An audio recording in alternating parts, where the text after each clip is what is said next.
Barrister Najibullah বলেছিল, আব্বা আগামীকালকে যখন আপনার ফাঁসি হবে খবরদার আপনি যেন লুঙ্গি পরে যাবেন না। পিতার আগামীকালকের ফাঁসি, সন্তান ডাক দিয়ে বলে, আব্বা আপনি লুঙ্গি পরে যাবেন না, আপনি পায়জামা পরে যাবেন। ফাঁসির দড়িতে যখন আপনাকে ঝুলাবে বাতিলটা যেন মনে না করে যে মতিউর রহমান নিজামী ভয়ে তার লুঙ্গি খুলে গেছে। আপনি পায়জামার বড়িগুলো শক্ত করে বেঁধে ফাঁসির মঞ্চে যাবেন বীরের বেশে। তার সন্তানরা হাউমাউ করে যে জড়িয়ে ধরেছে। বন্ধুরা আমার, মতিউর রহমান নিজামী বলেছে, আমার কলিজার টুকরারা, আজকের ইসলামের জন্য জীবন দিতে যাচ্ছি, খবরদার এক ফোঁটা চোখের পানি যেন তোমাদের চোখে আমি না দেখি। আল্লাহু আকবার। স্ত্রী শামসুর রহমান নিজামীকে ডেকে বলেছিল, নিজামী আমি আমার এই সাংগঠনিক জীবন দায়িত্ব পালন করতে যে আমি 2টা মন্ত্রণালয়ের মন্ত্রিত্বের দায়িত্ব পালন করেছি, সারাটা জীবন ইসলামী আন্দোলনের জন্যে আমার জীবনটা আমি কুরবানি করে দিয়েছি। ও আমার প্রিয়তমা স্ত্রী শামসুর রহমান নিজামী, যদি জীবনে কোনোদিন তোমার হক আদায় করতে যে আমার ভুল হয়ে যায়, কমতি হয়ে যায়, তুমি বিন্দুমাত্র দাবি আমার উপর রেখো না। বড় ছেলে ব্যারিস্টার নজিবুল্লাহ আজকের আল্লাহ পাক যাকে সম্মান দিয়ে জাতীয় সংসদে পৌঁছিয়ে দিয়েছে। ব্যারিস্টার নজিবুল্লাহ বলেছিল, আব্বা আগামীকালকে যখন আপনার ফাঁসি হবে খবরদার আপনি যেন লুঙ্গি পরে যাবেন না। পিতার আগামীকালকের ফাঁসি, সন্তান ডাক দিয়ে বলে, আব্বা আপনি লুঙ্গি পরে যাবেন না, আপনি পায়জামা পরে যাবেন। ফাঁসির দড়িতে যখন আপনাকে ঝুলাবে বাতিলটা যেন মনে না করে যে মতিউর রহমান নিজামী ভয়ে তার লুঙ্গি খুলে গেছে। আপনি পায়জামার বড়িগুলো শক্ত করে বেঁধে ফাঁসির মঞ্চে যাবেন বীরের বেশে। বড় মেয়েটাকে ডাকতেন বুড়ি নাম দিয়ে, বুকের ভিতর জড়িয়ে ধরে বলে, বুড়ি। বুড়ো বাবাটাকে আজ জীবনে বাবা বলে ডাকতে পারবি না, জলমের মতো আজকে ডেকে নে। বিনা অপরাধে বিনা দোষে একজন মানুষকে ফাঁসির দড়িতে ঝুলিয়েছে, জানাজার নামাজ পর্যন্ত পড়তে দেয়নি। আল্লামা সাঈদী 50 বছরের মুফাসসির, গোটা বিশ্বে কোরআনের দাওয়াত দিয়েছে। জীবনের মৃত্যুর আগে বলেছিল, আমার 3টা দাবি, আল্লাহ পাক যদি এই কাশিমপুর কারাগার থেকে আমার কোনোদিন মুক্তি করে, আমি আল্লাহ রসুলের রওজায় যেতে চাই। চলে গেলেন, সুবহান রব্বিয়াল আযীম, রব আছে না নেই? সেজদায় গেলেন, সুবহান রব্বিয়াল, রব আছে না নেই?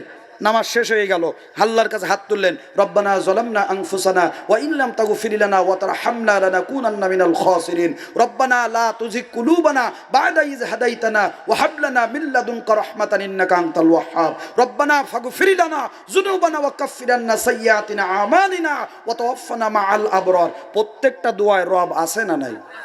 দুনিয়ার জীবন শেষ হয়ে গেল, 50 বছর 60 বছরের জিন্দেগি শেষ। কাফনের কাপড় পরিয়ে কবরে রেখে আসলো। 2জন ফেরেশতার আগমন ঘটলো, মুনকার আর নাকির। 2জন এসে কাফনের কাপড়ের মাথাটা খুলে আপনাকে আমাকে বসালো, বসিয়ে প্রথম নাম্বার জিজ্ঞাসা, মান রব্বুকা। মান মান মান কথা বলেন না কেন? রব্বুকা। ওই রুহের জগতে যখন দুনিয়ায় ছিলাম না, ওই জায়গায় আল্লাহ প্রশ্ন করেছিল, আলাস্তু বিরব্বিকুম, আমি কি তোর রব নই? আর কবরে আল্লাহ পাক প্রশ্ন করছেন ফেরেশতার মাধ্যমে, মান রব্বুকা, তোমার রবকে। তাহলে ওই প্রশ্ন ওই দিন আল্লাহ জানতে চেয়েছিল, আমি কি তোর রব না? আর কবরে এসে আল্লাহ পাক আবার জিজ্ঞাসা করছেন, সেই রবকে ড্রাইভার একটু পরিচয় দে। এবার ভালো করে বোঝেন, আমার হাতে একটা মোবাইল আছে ভিভো কোম্পানির মোবাইল, মাওলানার হাতে একটা মোবাইল আছে স্যামসাং কোম্পানির মোবাইল, আপনার হাতে একটা মোবাইল আছে আইফোন কোম্পানির মোবাইল। এই মোবাইলটা যখন আমি কিনেছিলাম তখন একটা বক্স দিয়েছিল, ওই বক্সের ভিতরে একটা হেডফোন ছিল, একটা চার্জার ছিল, আর একেবারে তলায় এরকম ছোট্ট একটা 3-4 পৃষ্ঠার একটা বই ছিল, যেটাকে বলা হয় ক্যাটালগ বই। কি বই? ক্যাটালগ বই। এই ক্যাটালগ বইতে, আর আমি যখন এই কোম্পানির মোবাইলটা ভিভো কোম্পানির ফোনটা কিনেছিলাম, ওই ক্যাটালগে লেখা ছিল যে মাওলানা এই বাটনে চাপ দিলে তোমার মোবাইলের আলো জ্বলবে, এই বাটনে চাপ দিলে তোমার মোবাইলে ইউটিউব হবে, এই বাটনে চাপ দিলে তোমার মোবাইলে ফেসবুক হবে, এরকম বিস্তারিত লেখা ছিল, সব এই ক্যাটালগ বইতে লেখা ছিল।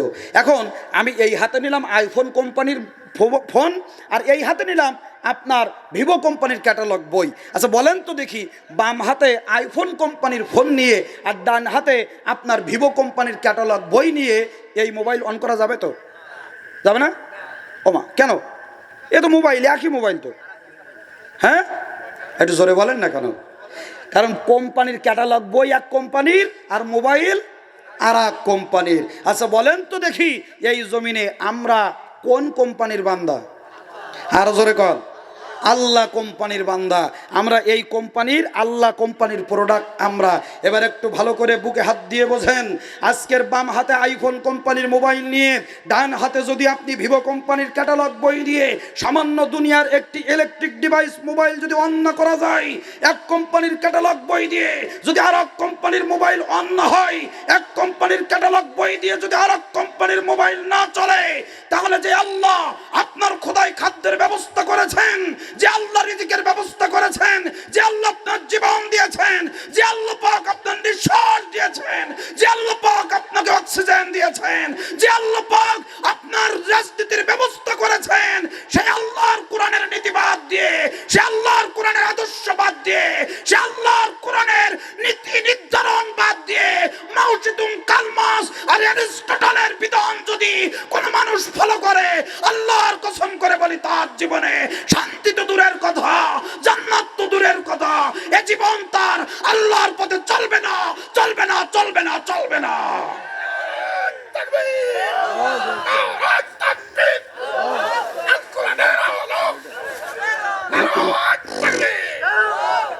কথাকে আমি বোঝাতে পারলাম? বন্ধুগণ আমার ভাইরা, তাহলে আপনি যদি আল্লাহর বান্দা পরিচয় দেন, তাহলে আল্লাহর এই ক্যাটালগ অনুসরণ করার দরকার আছে না না? জোরে কন ভাইরা আমার। সংক্ষেপে আমি রবের পরিচয়টা তুলে ধরলাম। এবার আসুন, আল্লাহ পাক বলছেন নিশ্চয়ই যারা বলবে আল্লাহ আমাদের রব, তারা কি পাবে? সুম্মাস্তাকামু। এই কথা বলার পরে ওই আল্লাহর উপরে যারা ইস্তেকামাত থাকবে, ভরসা করবে, তাওয়াক্কুল করবে, আল্লাহর উপরে যারা নির্ভর করে দাঁড়িয়ে থাকবে, আল্লাহ পাক বলেন তাতানাজ্জালু আলাইহিমুল মালাইকা, আমি আল্লাহ পাক তাদের উপরে বিপদে আপদে মুসিবতে আসমান থেকে ফেরেশতা নাজিল করে সহযোগিতা করব। হাঁটু জোরে কোন সুবহানাল্লাহ। আপনারা বোধহয় চান না যে আল্লাহ পাক আসমান থেকে ফেরেশতা নাজিল করে আমাদের সহযোগিতা করুক? এটা চান কি চান না? সবাই চান। কারা কারা চান একটু দুই হাত দেখান। লিল্লাহে তাকবীর। আল্লাহ পাক কবুল করুক, হাত দুইটা নামান। বন্ধুগণ আমার ভাইরা, আল্লাহ পাক বলছেন আমি আল্লাহ পাক তাদের উপরে, যদি কোনো ব্যক্তি আমি আল্লাহকে রব মেনে আমার উপরে ইস্তেকামাত থাকে, আমি আল্লাহ পাক তাদের উপরে ফেরেশতা নাজিল করে সহযোগিতা করব। এই ফেরেশতা নাজিল হবে দুই জায়গায়। কয় জায়গায়? দুই জায়গায়। দুই জায়গায় আল্লাহ পাক এই ফেরেশতা নাজিল করবেন। এক নাম্বার,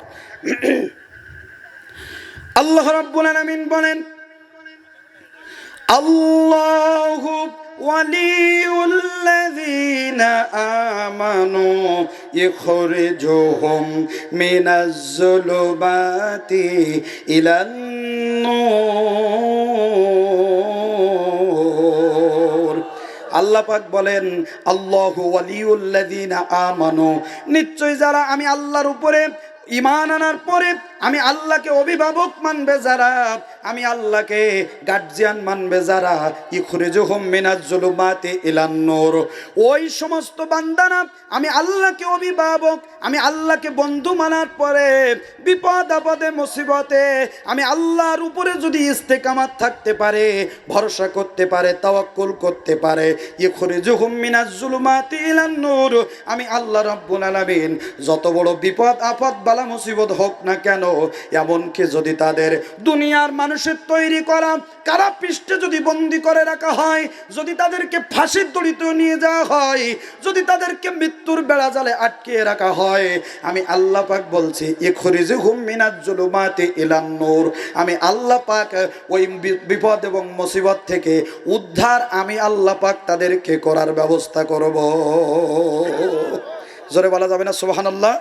আল্লাহ আমার রব, এই রবি আমার সব, আল্লাহ আমার রব, এই রবি আমার সব, দমে দমে তনু মনে তারি অনুভব, তোমার দুনিয়াতে আমি যেদিকে তাকাই, অথই নিয়ামতে ডুবে আছে সবাই, তোমার দুনিয়াতে আমি যেদিকে তাকাই, অথই নিয়ামতে ডুবে আছে সবাই, পাক পাখালির কণ্ঠে শুনি তাসবিহ কলরব, তাসবিহ কলরব, আল্লাহ আমার রব, এই রবি আমার সব। যেরকম আমিন। বন্ধুগণ আমার ভাইরা, সময় যেহেতু রাত গভীর হয়ে গেছে, লম্বা কথা নয়, আল্লাহ রাব্বুল আলামিন বলেন দুই জায়গায় আমি আল্লাহ পাক ওই সমস্ত ঈমানদারদের যারা আমি আল্লাহর উপরে তাওয়াক্কুল, আমি আল্লাহর উপরে ভরসা করবে, যারা বিপদে আপদে মুসিবতে যত বড় বিপদ আসুক না কেন আমি আল্লাহর উপরে যদি ইস্তেকামাত থাকতে পারে, আমি আল্লাহ পাক তাদেরকে সহযোগিতা করব আসমান থেকে ফেরেশতা নাজিল করে। এক নাম্বার জায়গা, বাংলাদেশে একটা বই পাওয়া যায়, গোটা বিশ্বে বইটা পাওয়া যায়, নাম হলো আফগানিস্তানে আমি আল্লাহকে দেখেছি, এই শিরোনামের একটা বই পাওয়া যায়, ইমাম গাজ্জালির লেখা। বন্ধুগণ আমার ভাইরা, এই আফগানিস্তানে আমি আল্লাহকে দেখেছি ইমাম গাজ্জালি এই বইটা লিখেছেন। এই বইটার লেখক হলো ইমাম গাজ্জালি। যদি লাইব্রেরিতে সাতক্ষীরায় কখনো যান, পুঁথি ঘরে বলেন আর বড় বড় লাইব্রেরি যেগুলো আছে, এই দোকান থেকে লাইব্রেরি থেকে বইটা কিনে আনবেন। এই বইয়ের ভিতরে আফগানিস্তান আর রাশিয়ার ভিতরে তুমুল যুদ্ধ যখন চলছে, এই আফগানিস্তান আর রাশিয়া তুমুল যুদ্ধ চলছে, এই অবস্থাতে রাশিয়ান সৈন্যরা আফগানিস্তানকে দুনিয়ার জমিন থেকে নিচ্ছিন্ন করে দেওয়ার জন্যে, দুনিয়ার জমিন থেকে আফগানিস্তান নামক রাষ্ট্রটাকে ভ্যানিশ করে দেওয়ার জন্যে যা যা ষড়যন্ত্র করার দরকার, যা কিছু করার দরকার সব ব্যবস্থা তারা করলো।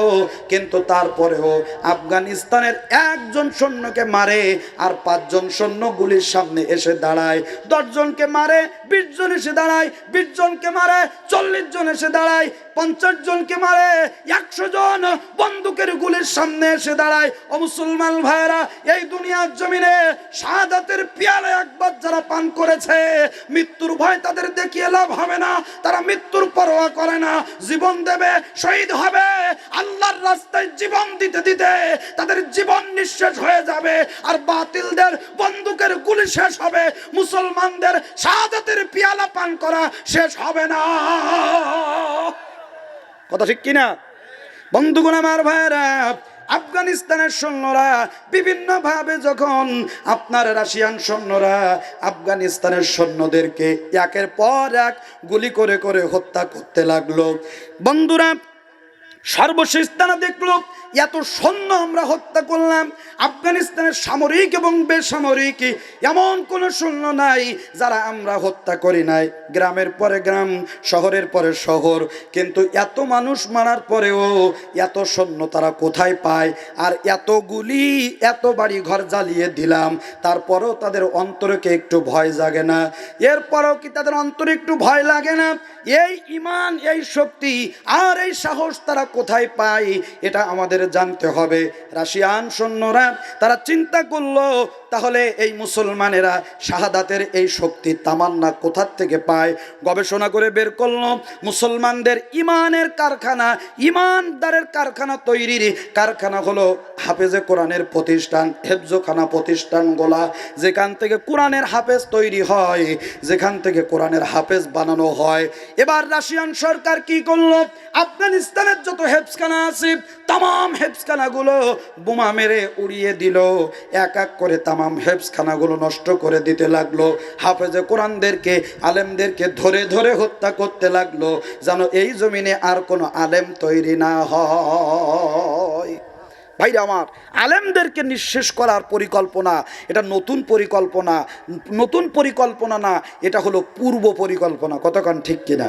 নমরুদ চেষ্টা করেছিল, নমরুদ চেষ্টা করেছিল ইব্রাহিমকে আগুনের ভিতরে ফেলে হত্যা করার, দুনিয়ার জমিন থেকে ইসলামকে নিশ্চিহ্ন করার। বলেন তো ইসলামকে নিশ্চিহ্ন হয়েছে? একটু জোরে বলেন না কেন আমার ভাইরা? নমরুদের থেকে নমরুদ চেষ্টা করেছিল ইব্রাহিমের উত্তরসূরিদেরকে আগুনের ভিতরে ফেলে দুনিয়ার জমিন থেকে ইসলামের চাকাকে বন্ধ করতে, কিন্তু পারে নাই। ফিরাউনের গোষ্ঠী চিন্তা করেছিল মুসার উত্তরসূরিদেরকে নীল নদে আজকের চুবিয়ে মেরে এ দুনিয়ার জমিন থেকে আমরা ইসলামের চাকাকে বন্ধ করে দেব, ইসলামকে স্তব্ধ করে দেব, পারে নাই। আবু জাহেলের গোষ্ঠী চিন্তা করেছিল মুহাম্মদকে উটের নাড়ি বুড়ি চাপিয়ে কাবা চত্বর ধ্বংস করে দুনিয়ার জমিন থেকে শেষ করে দেব, তারা পারে নাই। আজকের ইমামে আজম আবু হানিফাকে কারাগারের ভিতরে বিষ প্রয়োগে হত্যার চেষ্টা করে তারা ভেবেছিল ইসলাম নেমে যাবে, পারে নাই। আর গত 90 স্বৈরাচারেরা 17 বছর আলেম ওলামাদের উপরে নির্যাতন চালিয়ে ভেবেছিল বাংলার জমিন থেকে ইসলাম নিচ্ছিন্ন হবে, কিন্তু পারে নাই। আগামী 100 বছর 90 উত্তরসূরিরা এ দুনিয়ার জমিনে আলেম উলামার মুসলমানদের উপরে অত্যাচার নির্যাতনের স্টিমরোলার যতই চালাক না কেন, আল্লাহ বলেন ইউরিদুনা লিতফিউ নূরাল্লাহি বিআফওয়াহিহিম ওয়াল্লাহু মুতিম্মু নূরিহি ওয়ালাউ কারিহাল কাফিরুন। আল্লাহ বলেন কোরআনের জ্যোতি আমি কিয়ামত পর্যন্ত জ্বালিয়ে রাখবো। পৃথিবীর কারোর বাপের ক্ষমতা হবে না ইসলামের বাতি নিভিয়ে দেওয়ার। ইসলামের পক্ষে থেকে জীবন দিতে শহীদ হতে কারা কারা রাজি আছেন? দুই হাত আল্লাহকে দেখা দাও।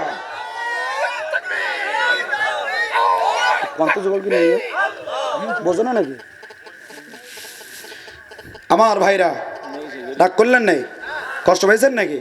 আমার বন্ধুগণ, আমার ভাইরা, রাশিয়ান সৈন্যরা সমস্ত হেফজখানাগুলো বোমা মেরে উড়িয়ে দিল।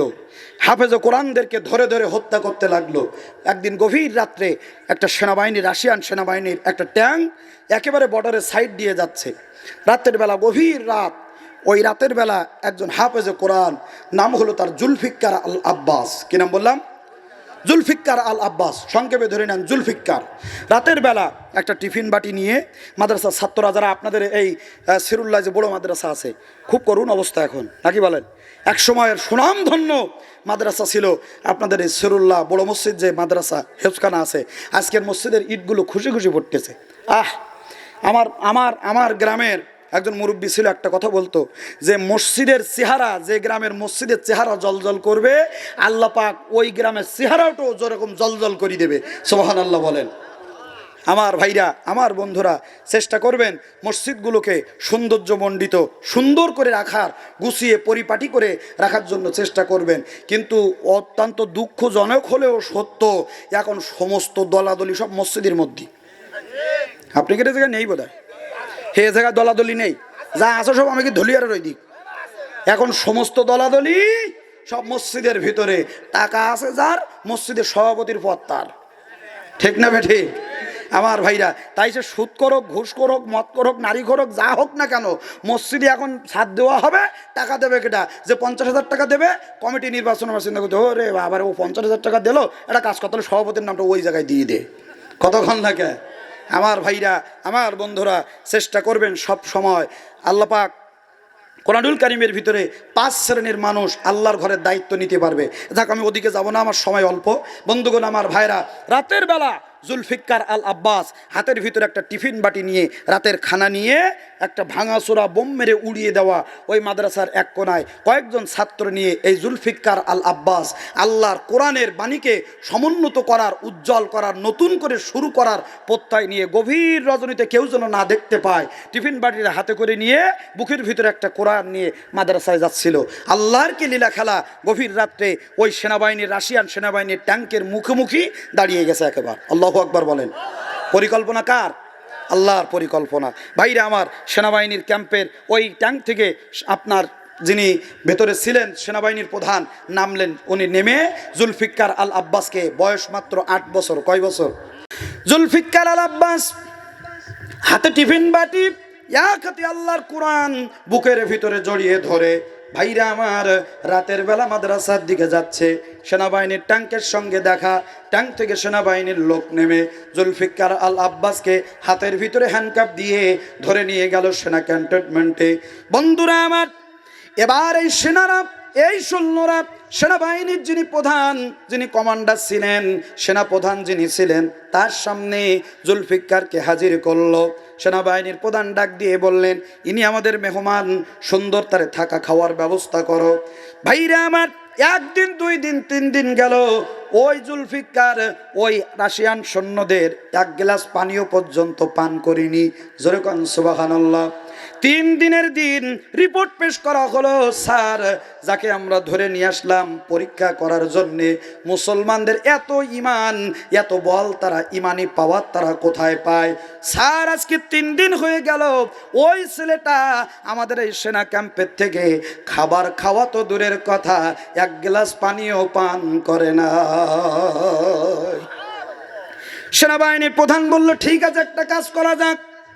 আমাদের এই রাশিয়ার যত ট্র্যাডিশনাল ফুড আছে, যত আমাদের জাতীয় খাবার আছে, সমস্ত খাবারের আয়োজনগুলো করা হোক। দামি দামি খাবারগুলা টেবিলের উপরে সাজিয়ে রাখা হোক, এমন কোনো একটি খাবারও যেন বাদ না যায়, একটা খাবারও যেন বাদ না যায়।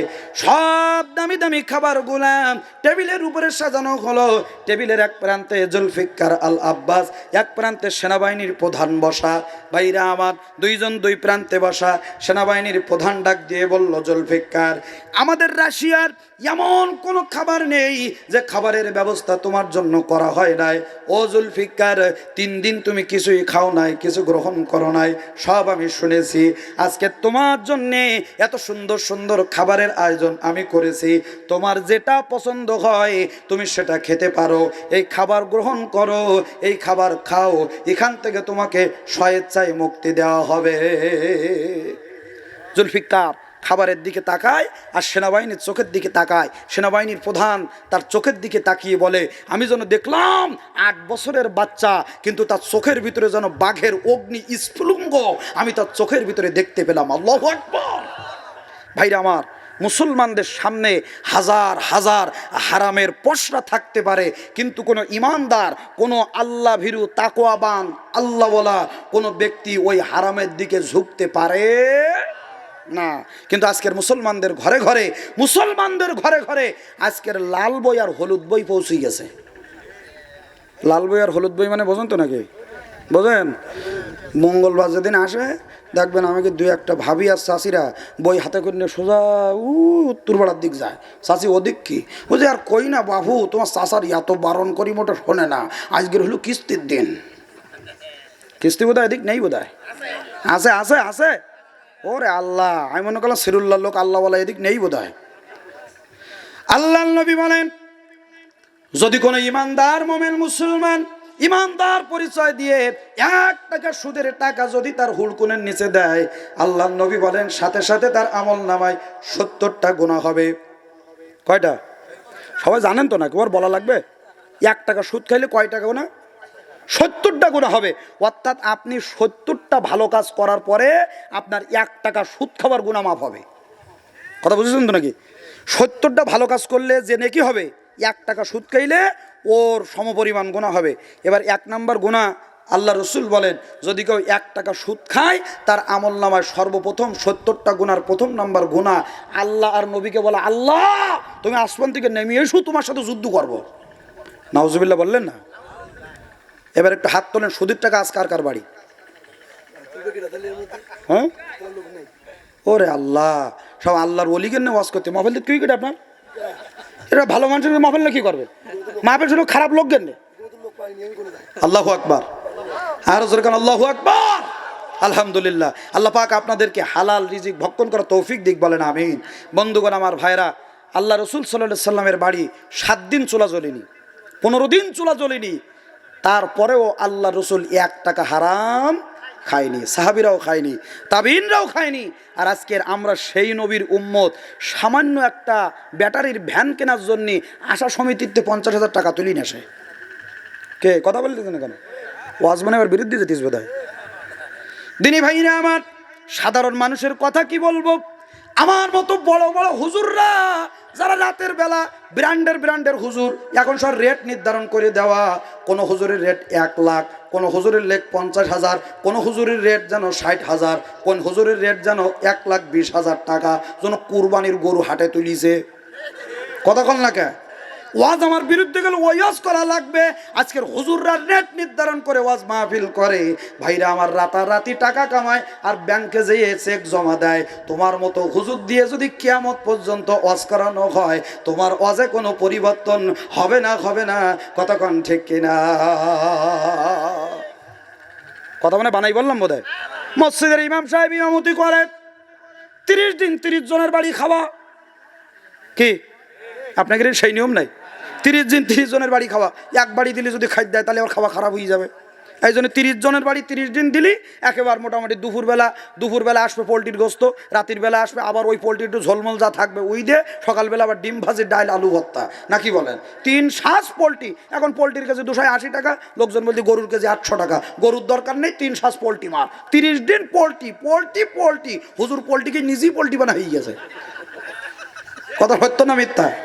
ভাইরা আমার, এখন প্রথম দিন খাওয়া, মসজিদের যিনি সভাপতি ইমাম সাহেবের খাওয়া প্রথম দিন তার বাড়ি। সভাপতি চিন্তা করছে, আল্লাহ আমার মসজিদের সভাপতি ইমাম সাহেবের প্রথম খাওয়া আমার বাড়ি, যদি খাওয়া খারাপ হয়ে যায় তাহলে তো বেইজ্জতি আমার আগে হওয়া লাগবে।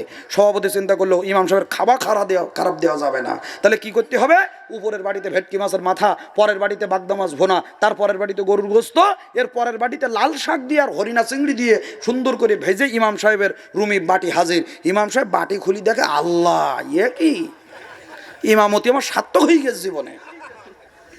জম্মের খাওয়া খেয়ে জুম্মার নামাজে গেছে, সভাপতি সাহেব 1000 টাকার একটা নোট ইমামের পকেটে ধরাই দিয়ে বলছে, হুজুর আমার আব্বা মরে গেছে, আমি তো মসজিদের সভাপতি, তা আমার আব্বার জন্য একটু দোয়া করবেন। হুজুর দেখতে বলছে, চাচা খাওয়া খেয়ে আজকে আপনার বাড়িতে ইল নেই? তাহলে হ্যাঁ হুজুর মনে নেই, আমি তো সভাপতি, আজকে আমার বাড়ি প্রথম খাওয়া। খুব আলহামদুলিল্লাহ, জীবনে এই মসজিদে আমি আমার জীবন থাকতে ছাড়বো না, তাই আমার যা করে করো। 1000 টাকার নোট দেখি সব এক চকচক করতিস নোট। জুম্মার নামাজের পরে ইমাম সাহেব দোয়া ধরিস, আল্লাহ আমার মসজিদের সভাপতির বাড়ি খাওয়া ছিল, জম্মের খাওয়া খেয়েছে, আমি পেয়েও খাইছি গলার টুটি পর্যন্ত। সভাপতির আব্বা মরে গেছে, দোয়া শুরু হয়েছে এই সিরুল্লাহ থেকে, এখান থেকে সাতক্ষীরা পদ্মা সেতু পার হয়ে ঢাকা, ওখান থেকে কলকাতা, আফগানিস্তান, পাকিস্তান, সৌদি আরব, প্রথম আসমান, দ্বিতীয় আসমান, তৃতীয় আসমান, সপ্তম আসমান, সিদরাতুল মুনতাহা, জান্নাত জাহান্নাম ঘুরে দোয়া আওয়াজ সিরুল্লাহ। হুজুরের পকেটে ক টাকা? 1000 টাকা। পরের জুম্মায় এক ভ্যানালা, 1 প্যাকেট ওই বাতসা আর 50 টাকা নিয়ে গেছে 3 জায়গায় ছেঁড়া, হ্যাঁ কালো কিটকিট কিটকি একবার।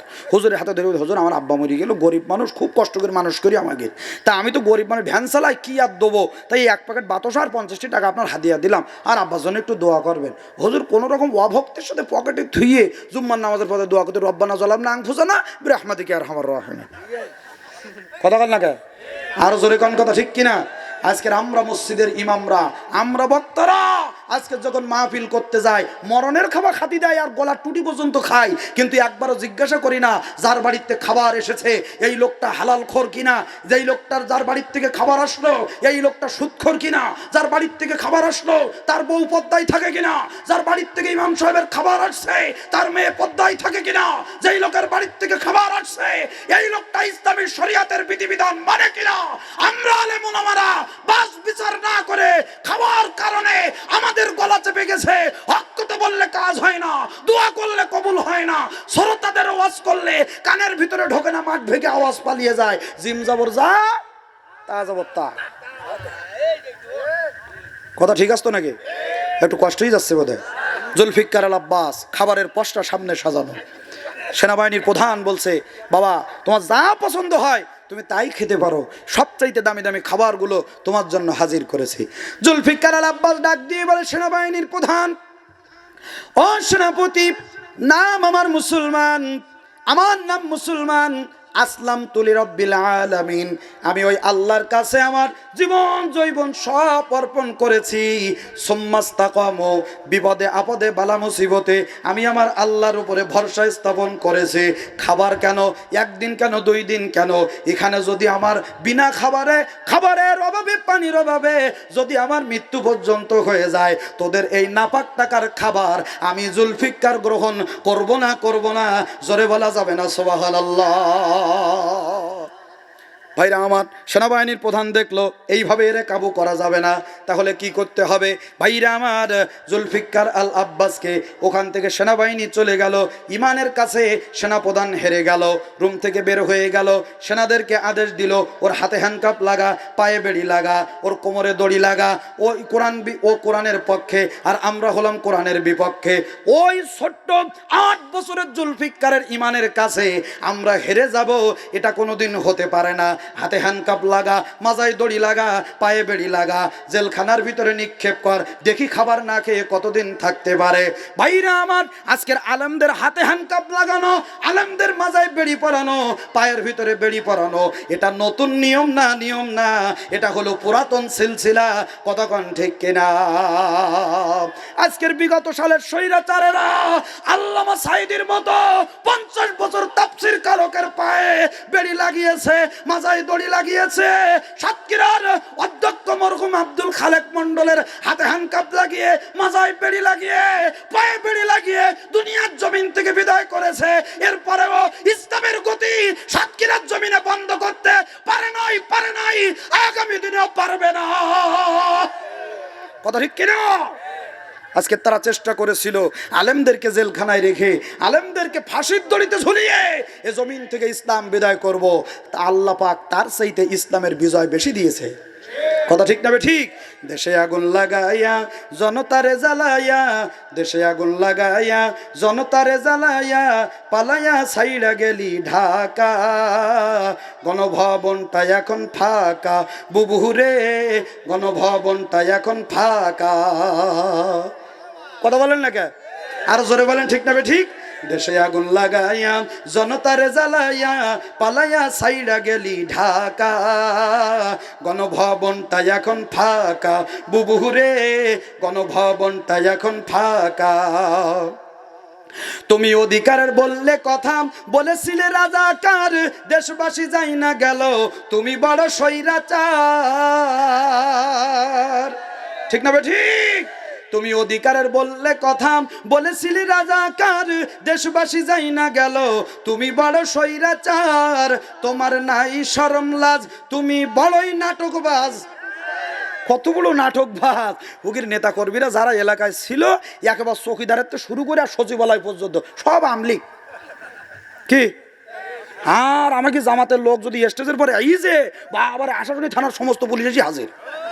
হ্যাঁ, এখন কনে কি যাও? সুতরাং জুলুম চিরস্থায়ী হয়। রাগ করবেন না আমার ভাইরা। বাস্তব হয়েছে কিনা বলেন? বাস্তব হয়েছে কিনা? বিএনপির লোক, জামাতের লোক যদি স্টেজের নাম পেপারে নাম থাকা তো দূরের কথা, যদি শুনিছে যে এর ভিতরে ঢুকিছে, ওদিক থেকে পুলিশ সব ঘেরাও করে ধরিছে, কি ব্যাপার? তাই এ জায়গায় জামাতের লোক আর বিএনপির লোক হয়েছে। কথা হল না কেন? ভাইরা আমার, বন্ধুরা আমার, এই সমস্ত নেতা কর্মীরা, চাটুকারার দালালেরা, এরা বলতো আমাকে নেত্রী এত বড় আল্লাহওয়ালা, সকালবেলা ফজরের নামাজ আর কোরআন শরীফ না পড়ি বাড়িতে বেরোই না। বলে কি বলিনি? একে বানাই বানাই বলছে নাকি? বলতো না? ওরা বলতো না যে আমাদের নেত্রী সকালবেলা ফজরের নামাজ পড়ে, কোরআন শরীফ পড়ে? বলতো কি বলতো না? 5 তারিখ যেদিন পতন হয়ে গেল, আমি শুধু টেলিভিশনের পর্দার দিক তাকাই আছি, দেখলাম কেউ রুই মাছের মাথা নিয়ে যাচ্ছে, কেউ মুরগির রান নিয়ে যাচ্ছে, কেউ আপনার মদের বোতল নিয়ে যাচ্ছে, কেউ আবার আবল তবল কিছু নিয়ে গেল দেখলাম খানিক সময়, কেউ সোফা নিয়ে গেল, কেউ আপনার ঘড়ি নিয়ে গেল, কেউ মোরগ নিয়ে গেল। আর আমি এসার পর্যন্ত টেলিভিশনের পর্দায় তাকাই থাকলাম যে কখন কোরআন শরীফ আর জায়নামাজ নিয়ে যাবে। নিজাত নিজাত নিজাত নিজাত সব ফুরিয়ে গেল, সে জায়নামাজ আর কোরআন শরীফ বেরোলো না। কতক্ষণ না কে? তার মানে বোঝা গেল এদের মতো মিথ্যাবাদী এই দুনিয়ায় আর কেউ ছিল। রমজান মাস আসলি পরে আমাকে বলতো বেগুনির দাম বেড়ে গেছে 180 টাকা কেজি, তা তোমরা বেগুনি দিয়ে আর বেগুনি না বানাই কি কুমড়ো দিয়ে বানাই খাও? বলেছি কি বলিনি? তুমি অধিকারের বললে কথা, বলেছিলে রাজাকার, দেশবাসী যাই না গেল তুমি বড় স্বৈরাচার। তোমার নাই শরম লাজ, তুমি বড়ই নাটকবাজ, তোমার নাই শরম লাজ, তুমি বড়ই নাটকবাজ। কাউয়া ডাকে না আর কাকা, গণভবনটা এখন ফাঁকা বুবুরে, গণভবনটা এখন ফাঁকা। তুমি মিথ্যা মামলায় ফাঁসি দিলে সোনার মানুষ গুলি রে, কত বড় ডাইনি সেজে নাই মায়া তার অন্তরে। ঠিক কিনা বলেন? মতিউর রহমান নিজামী জগৎ বিখ্যাত একজন আলেম ছিলেন, পাবনা সাথিয়ায় যার বাড়ি। ভাইরা আমার, বন্ধুরা আমার, যেদিন ফাঁসির রায় হয়ে গেল, আগামীকালকের ফাঁসি হবে রাত 12টার সময়। আমার ভাইরা পরিবারের সঙ্গে আগের দিন দেখা করার সুযোগ দেওয়া হলো। 2টা ছেলে 2টা মেয়ে আর শামসুর রহমান নিজামী সাক্ষাৎ করার জন্য আসলেন। শেষ সাক্ষাৎ। আগামীকালকের স্বামীর ফাঁসি হবে, আগামীকালকের বাপের ফাঁসি হবে। জেল গেটে মধ্যবর্তী জায়গায় আমার ভাইরা, বন্ধুরা, ওই ফাঁসির আসামিদেরকে ছেলের থেকে এনে দেখা করার সুযোগ দেওয়া হয়, শেষ সুযোগ দেওয়া হয়। মতিউর রহমান নিজামী হাঁটতে হাঁটতে যখন জেলখানার ওই কারা কক্ষের মাঝখানে এসেছেন, তার সন্তানরা হাউমাউ করে যে জড়িয়ে ধরেছে। বন্ধুরা আমার, মতিউর রহমান নিজামী বলেছে, আমার কলিজার টুকরারা, আজকের ইসলামের জন্য জীবন দিতে যাচ্ছি, খবরদার এক ফোঁটা চোখের পানি যেন তোমাদের চোখে আমি না দেখি। আল্লাহু আকবার। স্ত্রী শামসুর রহমান নিজামীকে ডেকে বলেছিল, নিজামী, আমি আমার এই সাংগঠনিক জীবন দায়িত্ব পালন করতে যে আমি 2টা মন্ত্রণালয়ের মন্ত্রিত্বের দায়িত্ব পালন করেছি, সারাটা জীবন ইসলামী আন্দোলনের জন্যে আমার জীবনটা আমি কুরবানি করে দিয়েছি। ও আমার প্রিয়তমা স্ত্রী শামসুর রহমান নিজামী, যদি জীবনে কোনোদিন তোমার হক আদায় করতে যে আমার ভুল হয়ে যায়, কমতি হয়ে যায়, তুমি বিন্দুমাত্র দাবি আমার উপর রেখো না। বড় ছেলে ব্যারিস্টার নজিবুল্লাহ আজকের আল্লাহ পাক যাকে সম্মান দিয়ে জাতীয় সংসদে পৌঁছিয়ে দিয়েছে। ব্যারিস্টার নজিবুল্লাহ বলেছিল, আব্বা, আগামীকালকে যখন আপনার ফাঁসি হবে, খবরদার আপনি যেন লুঙ্গি পরে যাবেন না। পিতার আগামীকালকের ফাঁসি, সন্তান ডাক দিয়ে বলে, আব্বা আপনি লুঙ্গি পরে যাবেন না, আপনি পায়জামা পরে যাবেন। ফাঁসির দড়িতে যখন আপনাকে ঝুলাবে, বাতিলটা যেন মনে না করে যে মতিউর রহমান নিজামী ভয়ে তার লুঙ্গি খুলে গেছে। আপনি পায়জামার দড়িগুলো শক্ত করে বেঁধে ফাঁসির মঞ্চে যাবেন বীরের বেশে। বড় মেয়েটাকে ডাকতেন বুড়ি নাম দিয়ে, বুকের ভিতর জড়িয়ে ধরে বলে, বুড়ি। বুড়ো বাবাটাকে আজ জীবনে বাবা বলে ডাকতে পারবি না, জলমের মতো আজকে ডেকে নে। বিনা অপরাধে বিনা দোষে একজন মানুষকে ফাঁসির দড়িতে ঝুলিয়েছে, জানাজার নামাজ পর্যন্ত পড়তে দেয়নি। আল্লামা সাঈদী 50 বছরের মুফাসসির, গোটা বিশ্বে কোরআনের দাওয়াত দিয়েছে। জীবনের মৃত্যুর আগে বলেছিল আমার 3টা দাবি। আল্লাহ পাক যদি এই কাশিমপুর কারাগার থেকে আমার কোনোদিন মুক্তি করে, আমি আল্লাহ রসুলের রওজায় যেতে চাই। আল্লাহ যদি কোনোদিন এই কারাগার থেকে আমার মুক্তি করে, আমি আর একবার কোরআনের মঞ্চে আল্লাহর কোরআনের তাফসীর করতে চাই। আল্লাহ যদি আমার এই দাবি পূরণ না করে, আমার মৃত্যু যদি এই জেলখানায় হয়, শাহাদাত হয়ে যায়, আমার লাশটাকে যেন খুলনা দারুল কোরআন সিদ্দিকিয়া কামিল মাদ্রাসার সামনে আমার লাশটা দাফন করা হয়। 2023 সাল 14 আগস্ট রাত 8:30 আল্লামা সাঈদী যখন শাহাদাত বরণ করলেন, পরিবার থেকে ঘোষণা করা হলো আগামী কালকে সাঈদীর লাশ খুলনা দারুল কোরআন সিদ্দিকিয়া কামিল মাদ্রাসার সামনে দাফন করা হবে। ওই দিন কুত্তালিগের ওই শয়তানেরা বলল, আমরা কোনো রাজাকারের লাশ এই খুলনার মাটিতে দাফন করতে দেব না। ভাইরা আমার, রাত 11:30 পর্যন্ত চেষ্টা করা হলো, কিন্তু পারল না। পরের দিন আল্লামা সাঈদী ফাউন্ডেশনে কবর খনন করা হলো। এ গুনাহগার সে জানাজার নামাজে হাজির হয়েছিল। দোতলায় দাঁড়িয়ে যে মামলায় আল্লামা সাঈদীর ফাঁসি হয়েছিল, নাম ছিল তার শুকুরঞ্জন বালি। দোতলায় মাইক্রোফোন হাতে নিয়ে লক্ষ জনতার সামনে বলেছিল, বাংলাদেশের জনগণ, এই আল্লামা সাঈদীর যেই মামলায় ফাঁসি হয়েছে, আমি সেই মামলার প্রথম সাক্ষী শুকুরঞ্জন বালি। আমি লক্ষ জনতার সামনে দাঁড়িয়ে সাক্ষ্য দিচ্ছি, এই আল্লামা সাঈদী নিরপরাধ, কোনো অপরাধ করিনি। কাল্লায় গোটা সেদিন পিরোজপুরের মাটি থরথর করে কেঁপে উঠেছিল, কিন্তু জালিমের মস্তদে সেদিন দয়ার লেশ মাত্র লাগেনি। আজকের চুয়াডাঙ্গার মেজর বজলুল হুদা, বঙ্গবন্ধু হত্যার দায়ে যাকে বিদেশ থেকে এনে ফাঁসির দড়িতে ঝোলানো হবে, খুনি খৈরাচার হাসিনা ফাঁসির দড়ির থেকে নামিয়ে পাশের ঘরে বুকের উপরে বাম পা চাপিয়ে গরু জবাই করে ছুরি দিয়ে জবাই করেছে। আমি নিজে তার প্রমাণ, আমি নিজে তার এলাকায় মাহফিল করতে যেয়ে দেখে এসেছি।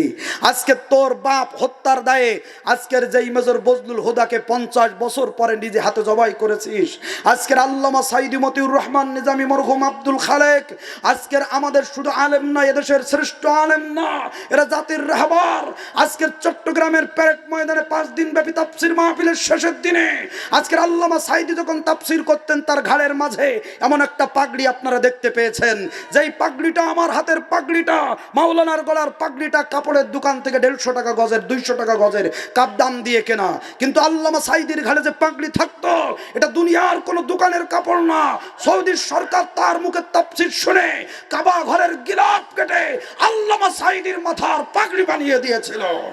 আজকের আল্লামা সাঈদী, এই আল্লামা সাঈদীর হাতে হাত রেখে গোটা বিশ্বের হাজার হাজার মানুষ ধর্মান্তরিত হয়েছে।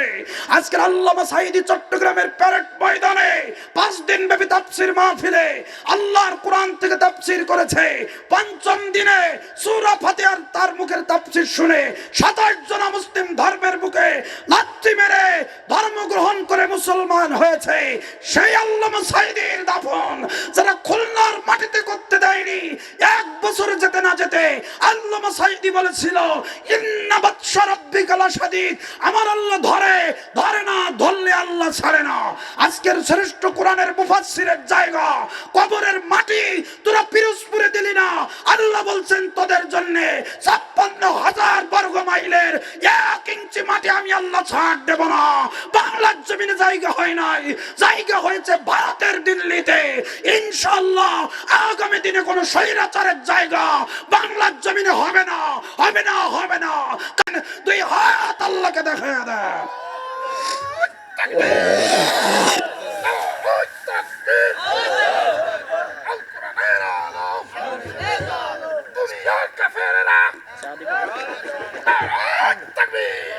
বন্ধুগণ, আমার ভাইরা রাগ করেছেন বোধহয়, কষ্ট পাইছেন আমার ভাইরা। জুলফিকার আল আব্বাস, এই 1টা বেজে গেছে, 1টা বেজে গেছে ভাই, 1 ঘন্টা সময় চেয়েছিলাম মাত্র।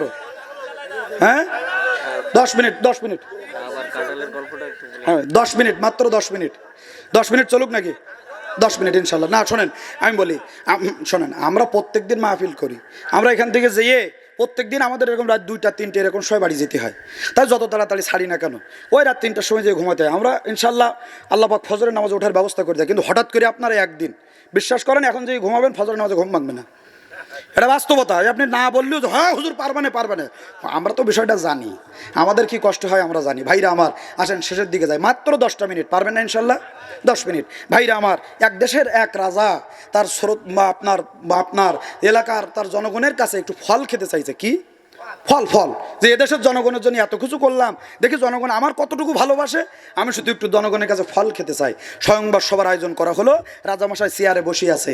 ভাইরা আমার, এলাকার লোকজন রাজামশাই ফল খেতে চেয়েছে। কেউ আপেল, আঙ্গুর, বেদানা, নাশপাতি, কমলা, মালটা, যে যা দামি দামি ফল পেরেছে রাজার জন্য একটা একটা করে নিয়ে আসছে। মাঠের এক কোণে জমা করা হচ্ছে। আর ওই এলাকার 2 দালাল, 2টা দালাল, আপনাকে শিরুলাই নেই বোধ হয়, আছে।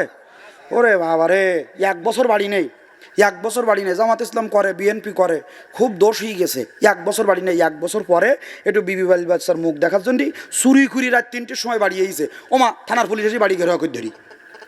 আচ্ছা বলেন তো দেখি, থানার ওসি আপনার গ্রামের আব্দুল সালাম কেডা জামাত করে কেডা বিএনপি করে, আশা শুনি থানার ওসি কি জানে? ওর বাড়ির পথ চেনে? রাত 3টার সময় বাড়ি আসছে দেখা করার জন্যে, পুলিশ এসে ঘেরাও করে ধরছে। এরকম 2-একটা দালাল আপনাকে সেরুল লাইনে আমাকে ধরিয়ার আছে। ও সব জায়গায় আছে। ভাইরা আমার, এখন ওই এলাকার 2 দালাল সবাই দামি দামি ফল নিয়ে যাচ্ছে। আর ওরা দুটো চিন্তা করতে, 2 দালালের যেটা চালাকপানা করলি, দোস্ত দামি দামি ফল নিয়ে আর কি হবে, অত ভিড়ির মাঝখানে আমাগির ফল রাজামশাই কি দেখতে পায়? একটা কাজ কর, তুই একটা 100 টাকাতে ডাব নে, আর আমি একটা 150 টাকাতে কাঁঠাল নিই। তো বলছি, দোস্ত কেউ আপেল নিয়ে যাইতেছে, কেউ বেদানা নিয়ে যাচ্ছে, কেউ কমলা নিয়ে যাচ্ছে, ওর মাঝখানে ডাব আর কাঁঠাল নিয়ে গেলে কিন্তু বেমানান হয়ে যাবে। এখন তো খুব দৃষ্টিকটু দেখাবে। বলছি, দোস্ত সবচেয়ে দেখবে আমাকে নাম হবে। দালাল তো বেশি বুদ্ধিমান। ডাব আর কাঁঠাল নিয়ে 2 দোস্ত এক সাইডে রাখছে। রাজামশাই স্বয়ংবর সবার চেয়ারে এসে বসে একেবারে নজর যাবি না সেই ডাব আর কাঁঠালের দিকে। রাজামশাই বলে, ডাবালা কেডা আর কাঁঠালা ডাকেডা? যেটা একটু বুদ্ধিমান কিন্তু দোস্ত, দেখেছিস তো বললাম না সবচেয়ে বলে আমাকে নাম হবে। কারোর ডাকেনি, দেখ আমাকে 2 জনের ডেকেছি। যেটা একটু হাবলাফানা, ও বলছি, দোস্ত সত্যি তোর মাথায় যে বিশাল বুদ্ধি। ওরে আল্লাহ রে, রাজামশাই আইসে সর্বদা আমাকে দেখলু। রাজামশাই উজুরে কানে কানে ডেকে বলতে, উজুর মশাই ওই 2 ডাবালা আর কাঁঠালালার ধরে নিয়ে আয়। আজকের এত বড় দামি ফলের মাঝখানে সামান্য একটা ডাব আর কাঁঠালে নিয়ে আমার স্বয়ংবর সবার অপমান করে। যেটা ডাব নিয়ে এসে ওর পাটার মধ্যে ডাব ঢুকাই দিবি, আর যেটা কাঁঠাল নিয়ে আসছে ওর পাশার ভিতরে কাঁঠাল ঢুকাই দিবি। এত বড় সাহস, 2 ধরে নিয়ে গেছে। ওরা মনে করতেছে আল্লাহ রাজামশাই আমাকে ডেকেছে, আপ্যায়ন আজকের কি কায়দায় হবে আল্লাহ ভালো জানে, নাকি বলেন? মাঝে মাঝে ডিবি হারুনির ওই জায়গায় ধরে নিয়ে দেখতেন না, বিশাল হোটেল বসে ইলো। ভাইরা আমার, 2 ধরে নিয়ে গেছে আয়না ঘরের মধ্যে। ওদের ডাবালা কেটা? বলছে, হুজুর আমি। ওদের এদিকে আয়, টেবিলের উপরে ফেলাই বলছে লুঙ্গি উঁচু কর। আচ্ছা, কোনো বুদ্ধিমান মানুষ জীবনে কোনো লুঙ্গি উঁচু করে? কারণ ও তো উঁচু করবে না, এরা তো শুনবে না। জোর করে ধরে লুঙ্গি উঁচু করি ওই ডাব ওর পাশার ভিতরে ঢোকাই দেওয়ার চেষ্টা করতেছে। আচ্ছা বলেন দিন, ওই বড় জিনিস ছোটো জায়গাতে ঢোকে? কারণ ও তো মোটে ঢুকতেছে দিস না, এরা তো মোটে শুনতিস না। যত চাপ দেয় ফিঙ্কি দিয়ে রক্ত বেরোয়, যত চাপ দেয় ফিঙ্কি দিয়ে রক্ত বেরোয়। আর এরা যত চাপ দেয় ও তত খিলখিল করে হাসি ওঠে। এখন কাঁটালালা ওই দরজার মুখে দাঁড়ায় দাঁড়ায় ওই দৃশ্য দেখতেছে যে এরা চাপ দিতেছে, ফিঙ্কি দিয়ে রক্ত বেরিয়েছে, আর এ খিলখিল করে হাসতেছে। খানিক সময় পরে ওখান থেকে আইসি দোস্তর কানে গেলে, দোস্ত কী খবর রে? তো বলছে, কেন দোস্ত?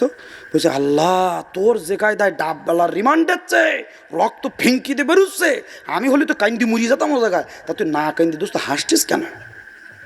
তখন ডাবওয়ালা বলছে, দোস্ত হাসটিস কি আর সাদে? বলছে, কেন?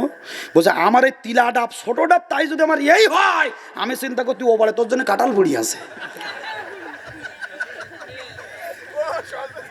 কথা বোঝেননি বোধহয়, কথা বোঝেননি বোধহয়। আজকের আমার আল্লামা সাইদিকে 13 বছর কারাগারে রেখে রমজান মাসে নামাজ পড়ার জন্য যাই নামাজ দেয়নি, উজুর পানির বদলে বদনার ভিতরে প্রস্রাব করে দিয়েছে, আলেম ওলামাদেরকে ফাঁসির কাস্টে ঝুলিয়েছে, মীর মুর্খদের মতো যুবককে গুলি করে হত্যা করেছে, 26,000 ছাত্রের বুকের রক্ত এই জমিনে ঝরিয়েছে। আজকের বাংলার জমিনে সাতক্ষীরার 40,000 মানুষের নামে মিথ্যা মামলা দিয়ে জেলখানায় বন্দি রেখে যারা মনে করবে দিল্লির দাদা বাবুদের ছত্র চায় ভালো থাকবে, আল্লাহর কসম করে বলি, যেই দিন বাংলার জমিনে আসবি ওই দিন তোকে ফাঁসির দড়িতে ঝুলানো হবে। কথা ঠিক না বেঠিক? ব্যারিস্টার তাজউদ্দিন বলেছিল যেদিন ঢুকবে ওই দিন ফাঁসি। ওয়াজ করতেছি পাবনার সাতিয়ায় মতিউর রহমান নিজামীর এলাকায়, পাশে এক ব্যারিস্টার বসা, বলছে হুজুর ফাঁসির রায় দিলে কী হবে, বাঁচার এখনো লাইন আছে। আমি বললাম হ্যাঁ, একদম রায় হয়ে গেছে, যেদিন ঢুকবে ওই দিন ফাঁসি। বলে কিরকম, আমার কাছে শোনেন, ব্যারিস্টার তো আমি, তো বলেন। ওয়াজের মধ্যে হচ্ছে কিন্তু, বলেন কীভাবে বাঁচবে। বলে বাংলাদেশের দণ্ডবিধি আইন অনুযায়ী যদি কোনো মহিলার ফাঁসি হয়, ফাঁসি দেওয়ার আগের দিন ওই মহিলার মেডিকেল চেক আপ করানো হয়। এই মেডিকেল চেক আপে যদি ধরা পড়ে যে ওই মহিলা গর্ভবতী, তাহলে ওর ফাঁসি হবে না। বুঝতে পারেননি বোধহয়। আমার ভাইরা ভারতে আছে, যদি কোনো রকম ওখান থেকে মোটামুটি মোদি দাদার সাথে যোগাযোগ করি কিছু একটা করা যায়। কথা বোঝেননি মনে হয়। বন্ধুগণ, আমার ভাইরা, আমার বন্ধুগণ, আমি বললাম ব্যারিস্টার সাহেব আপনি তো বাংলাদেশের ব্রিটিশ আইনের কথা বললেন, আমার আল্লাহর কোরআনের আইন একটু শুনে যান। আল্লাহর কোরআনের আইন বলছে যদি কোনো মহিলা দণ্ডবিধি আইন অনুযায়ী তার মৃত্যুদণ্ড হয়, কসাস যদি হয়ে যায়, তাহলে তার মৃত্যুদণ্ড হলে ওই মহিলা যদি গর্ভবতী হয় 10 মাস 10 দিন বাচ্চা প্রসব করার সময় দিতে হবে। বাচ্চা প্রসব করার পরে 2.5 বছর দুধ পান করানোর সুযোগ দিতে হবে। 2.5 বছর যেদিন পূর্ণ হবে পরের দিন ওর ফাঁসি। কথা বোঝেননি বোধহয়। সুতরাং দিল্লি বসে ফেসবুকে SMS দেওয়া টুক করে ঢুকি পড়বো, ঢুকিস এইবার দেখিস আরাম বুঝতে পারবি। আল্লাহ পাক কবুল করুক, বলেন আমিন। দিনী ভাইরা আমার দিনী ভাইয়েরা, জুলফিকার আল আব্বাসকে ওই কারাগারের মধ্য থেকে হাতে হ্যান্ডকাপ, পায়ের ভিতরে বেড়ি, মাজায় দড়ি পরিয়ে একটা খোলা মাঠের মধ্যে নিয়ে যাওয়া হলো, মরুভূমির মাঝখানে নিয়ে যাওয়া হলো।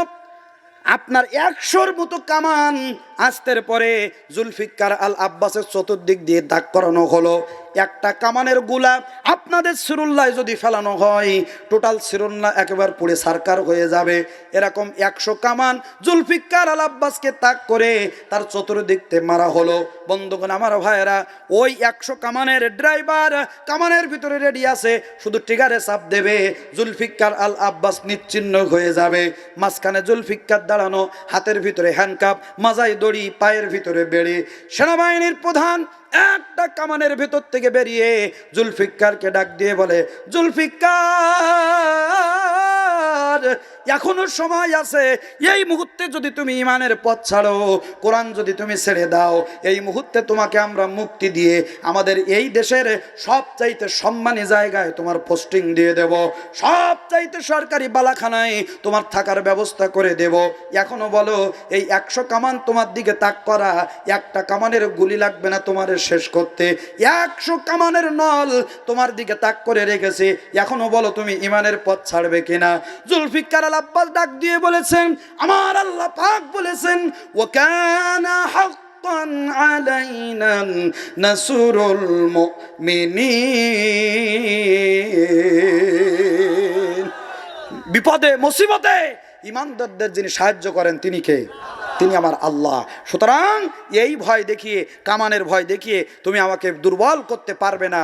আমার ইমানের পথে থেকে আল্লাহ যেন আমার মৃত্যু দেয়। জোরে কোন আমিন। ইমানের পথে অবিচল থেকে আমার মরণ যেন হয়, ইমানের পথে অবিচল থেকে আমার মরণ যেন হয়।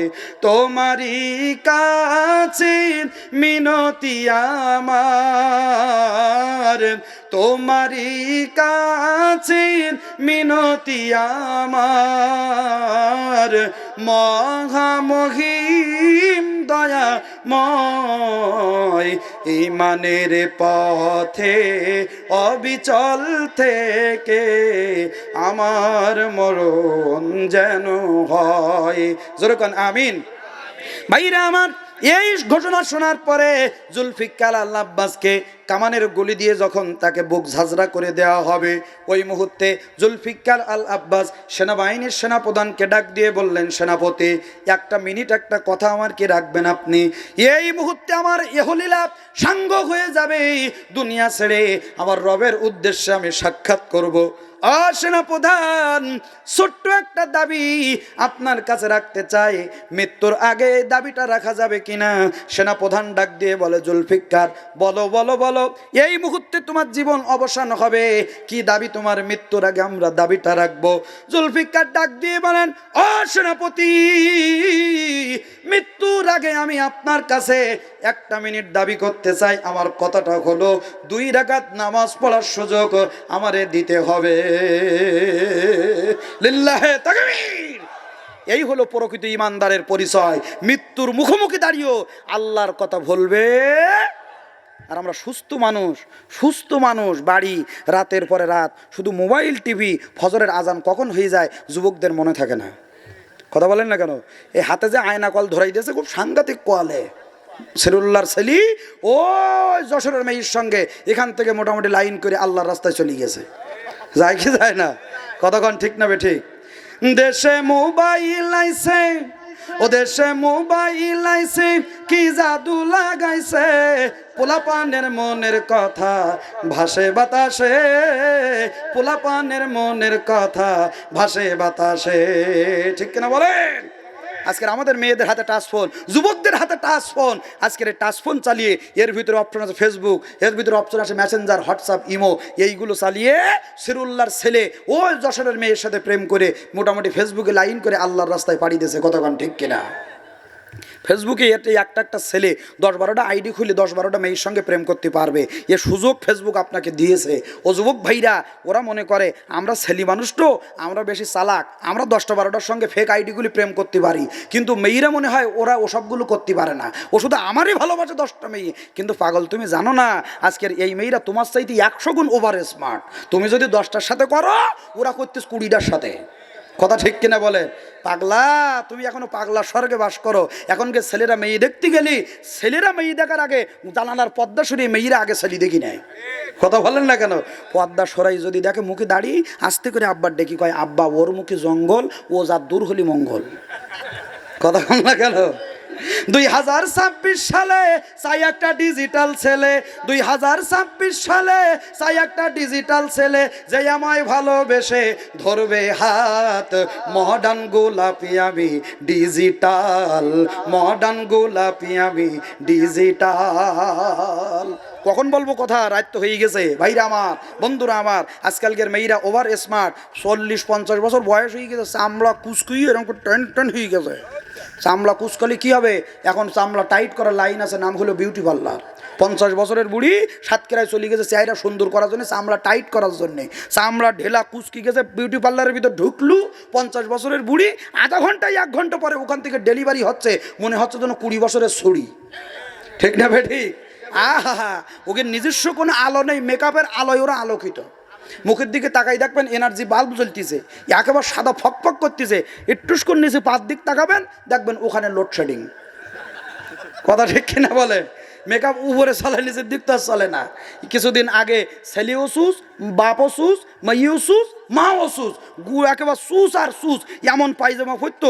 আমি চিন্তা করতাম, আল্লাহ কষ্ট করে পুরাই যেত, খোলবার সময় ও তো বটি দিয়ে কাটা ছাড়া কোনো উপায় নেই। চলে আসছে কিছুদিন পরে সুসির তালাক দিয়ে, এখন আমাদের মেয়েরাই এমন এমন পায়জামা ধরিছে যার এক একটা পা আমাকে লুঙ্গিসই বড়। আছে না নেই? আছে না নেই? আমি বললাম, কি কলের নাম কি? বলছি এর নাম পিলাজো। পিলাজো আছে না নাই? আছে না নাই?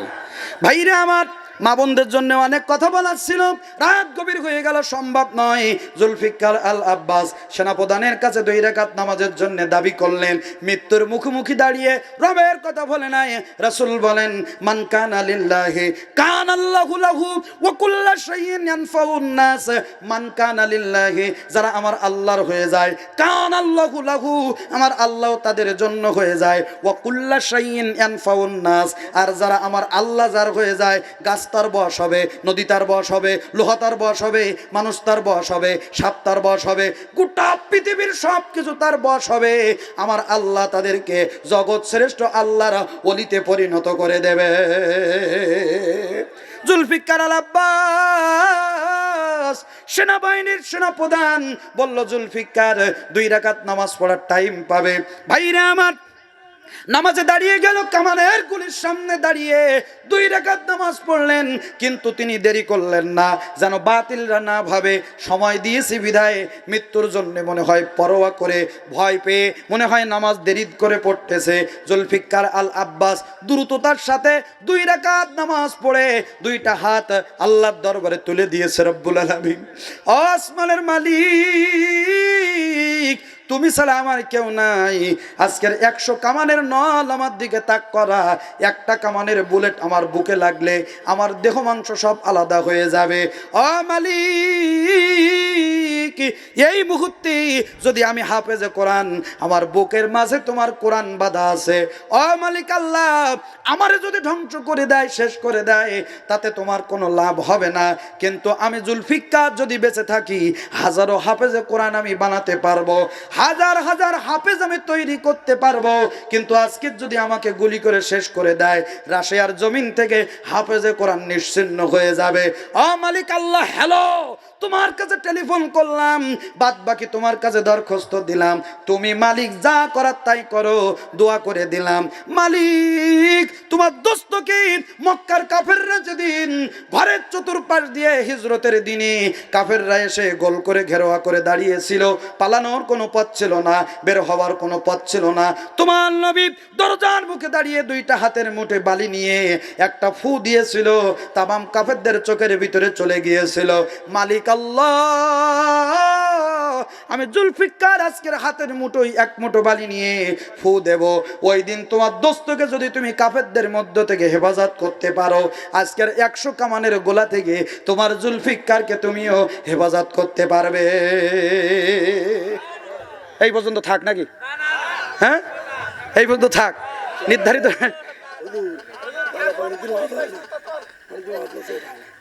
আমার মতিন ভাই, আহারে কোরআনের কি পাগল মানুষ, আসার থেকে বলছে হুজুর কি লাগবে বলেন, কি খাবেন, কি লাগবে, কোনটা দেবো হুজুর, চা লাগবে, বিস্কুট লাগবে, নাস্তা লাগবে, ভাত খাবেন, কি করেন? আমি যদি পাগল মুরিদ যে, কি কাণ্ড। আলেমদের জন্য আমি বহু জায়গায়, আল্লাহ আমাদের মালো নাকি, বহু জায়গায় আমাদের মাহফিলে নিয়ে গেছে, কিন্তু এইরকম আলেম ভক্ত মানুষ আমি জীবনে দেখিনি। আলহামদুলিল্লাহ বলেন, আল্লাহ পাক যেন তারে কবুল করে, বলেন আমিন। এ সুন্দর আয়োজনটা করেছেন, আপনার খুশি না বেজার? একদম বলছে হুজুর আমার আব্বার জন্য একটু দোয়া করবেন, আমার আব্বা গরিব মানুষ, খুব কষ্ট করে আমার লেখাপড়া শিখিয়েছে, ভ্যান চালক মানুষ, আরে এই গ্রামটা কালেকশন করেছে, তাই তো নাকি? দোয়া করেন আল্লাহ পাক যেন এরকম পাগল যেন ঘরে ঘরে বানিয়ে দেয়, জোরে কোন আমিন। আব্দুল মতিনের মতো কোরআন পাগল যেন গোটা সিরুল্লাহর ঘরে ঘরে তৈরি হয়, জোরে কোন আমিন। আমরা সাথে আছেন তো নাকি? তার সাথে আছেন সবাই মিলে ইনশাআল্লাহ। আপনাদের এই মসজিদটার রক্ষণাবেক্ষণ, আপনাদের এই এলাকার ভিতরে যেন ইসলামী সুন্দর শাসন তৈরি হয়। আজকের আসার সময় একজন আমার বলছিল, হুজুর দুপুরবেলা আমরা পুরুষ মানুষগুলো রাস্তায় খালি গায়ে বেরোবো, গরমের দিন, তা মেয়ে লোকের জোড়নে আমাকে রাস্তায় ওটা দায়ী হয়ে গেছে। অবস্থা এরকম নেই আমার মা বোনেরা, কখন বলবো, কোন দিন দিই না, দরকার নেই ভাইরা আমার। 2 রাকাত নামাজ পড়ে আল্লাহর কাছে দোয়া করে জুলফিকার আল আব্বাস 2টা হাতের ভিতরে বালু নিয়ে ওমাকারু ওমাকারাল্লাহ ওয়াল্লাহু খায়রুল মাকিরিন দোয়াটা পড়ে হাতের ভিতরে শুধু বালির ভিতরে এরকম করে একটা ফু দিয়েছে। তামাম কামানের গোলার সমস্ত ড্রাইভারের চোখের ভিতরে বালির কণা যিনি পৌঁছিয়ে দিয়েছেন তিনি কে? আর জোরে বলুন, তিনি কে? তিনি হলেন আমার আল্লাহ। সমস্ত কামানের ড্রাইভাররা চোখ ডুলতেছে, সেনাবাহিনীর প্রধান চোখ ডুলতেছে। এর ভেতর থেকে আল্লাহ পাক জুলফিকার আল আব্বাসকে 100 কামানের গুলির নিশ্চিত মৃত্যু থেকে আল্লাহ পাক তাকে হেফাজত করেছিল। আল্লাহু আকবার। আল্লাহ বলেন সুম্মাস্তাকামু, ওই মুহূর্তে আমি আল্লাহর উপরে ভরসা করেছিল জুলফিকার আল আব্বাস। তাতানাজ্জালু আলাইহিমুল মালাইকা, আমি আল্লাহ পাক ওখানে ফেরেশতা নাজিল করে জুলফিকারকে নিশ্চিত মৃত্যুর দরজা থেকে আমি আল্লাহ পাক সাহায্য করেছি। নাজিল হবে কয় জায়গায়? জোরে খান, মনে নেই নাকি? ফেরেশতা নাজিল হওয়ার আল্লাহ ওয়াদা করেছেন কয় জায়গায়? 2 জায়গায়। এক জায়গায় বললাম, আর রাত গভীর হয়ে গেছে, আর নয়। আসেন সামনের দিকে যাই, সকলে সূরা ফাতিহা একবার, সূরা ইখলাস 3 বার, কয়েকবার দুরূদ শরীফ পড়ুন।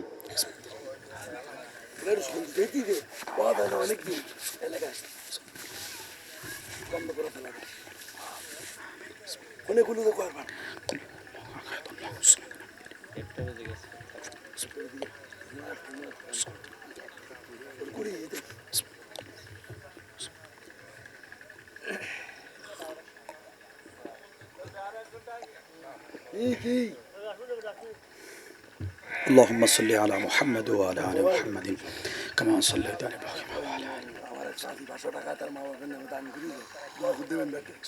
আল্লাহুম্মা বারিক আলা সমস্ত মহল্লাবাসীর জন্য, গ্রামবাসী, কি নাম নাম কি? স্বাধীন নাম করতে না করতে ও আচ্ছা, একজন চাচিমা 500 টাকা দান করেছেন মাহফিলের জন্যে। 500 টাকা দান করি। আলহামদুলিল্লাহ, আল্লাহ চাচিমার মনে নেক মাকসুদ পূরণ করুক, বলেন আমিন। নাম বলতে নিষেধ করেছেন, আল্লাহ তার পিতামাতার জন্য, আল্লাহ তার আব্বা মার কবে তুমি জান্নাতের বাগান বানিয়ে দিয়ে দাও। আল্লাহ তার মনে নেক মাকসুদ পূরণ করো। তোমার রাসূলের রওজায় যে নবীকে সালাম দিতে পারে আল্লাহ তুমি তৌফিক দাও, জোরে কান আল্লাহুম্মা আমিন। সম্মানিত হাজিরিন, আমার আলোচনার সারমর্ম হলো, আমাদের যত বড় বিপদ আপদ বালা মুসিবত আসুক না কেন, সর্বক্ষেত্রে আমাদের ভরসাটা থাকবে কার উপরে? আল্লাহর উপরে। আল্লাহ যেন মঞ্জুর করেন, বলেন আমিন, আল্লাহুম্মা আমিন। রব্বানা যালামনা আনফুসানা ওয়া ইন লাম তাগফির লানা ওয়া তারহামনা লানাকুনান্না মিনাল খাসিরিন। দাতা দয়ালু রহিম রহমান, গুনাহগারের পরে তুমি হও মেহেরবান, স্থায়ী রাখিও গো দিন ইসলামেতে, নাহি যেন মজেমন অধর্ম পরেতে। আয় আল্লাহ তাআলা, ঐতিহ্যবাহী শ্রীউলা উত্তরপাড়া আল্লাহ শিরোলা ও শীতলপুর যৌথ উদ্যোগে আল্লাহ দ্বিতীয় বার্ষিক তাফসিরুল কোরআন মাহফিলে আমি তোমার অধম নাসেনজার নালায়েকে, এলেম নাই কালাম নাই আল্লাহ, এক ঝাঁক হাফেজে কোরআন আলেম ওলামাদেরকে নিয়ে, হাজিউল হারামাইন আল্লাহ এলাকার মুসল্লিদেরকে নিয়ে, আমি গুনাহগার তাহাজ্জুদের ওয়াক্তে আমার মা বোনদেরকে নিয়ে রব্বুল আলামিন দুইটা হাত তোমার রহমতের দরজায় বাড়িয়ে দিয়েছি। ও মালিক আল্লাহ, রাত যত গভীর হয় তোমার রহমতের দরজা তত খুলে যায়। আয় আল্লাহ তাআলা, সন্ধ্যার সময় এমন আকাশের অবস্থা ছিল এই বুঝে ঝড় উঠে গেল। আল্লাহ আকাশটাকে সুন্দর করে দিই, আল্লাহ যুবকদের আয়োজন তুমি কবুল করেছো। আল্লাহ সন্ধ্যা থেকে এই পর্যন্ত তোমার অনেক হক্কানি রব্বানি আলেম ওলামা কথা বলেছেন। আল্লাহ সূরা ফুসসিলাতের 30 নম্বর আয়াত থেকে আমি গুনাহগার প্রথম অংশের আলোচনা করার চেষ্টা করেছি। মালিক, সারা দিনের আলোচনার ভিতরে যদি কোনো ত্রুটি বিচ্যুতি ভুলভ্রান্তি হয়ে থাকে, तमाम ভুল ভ্রান্তিগুলো মার্জনা করে দিয়ে সহি কথাগুলো আল্লাহ তোমার আরশে আজিমে মঞ্জুর করে নিয়ে নাও রব্বুল আলামিন। আয় আল্লাহ তাআলা, বাবা আদম আলাইহিস সালাতু ওয়াস সালাম থেকে আজ পর্যন্ত তোমার যত মুমিন বান্দা বান্দি চিরঘুম ঘুমিয়ে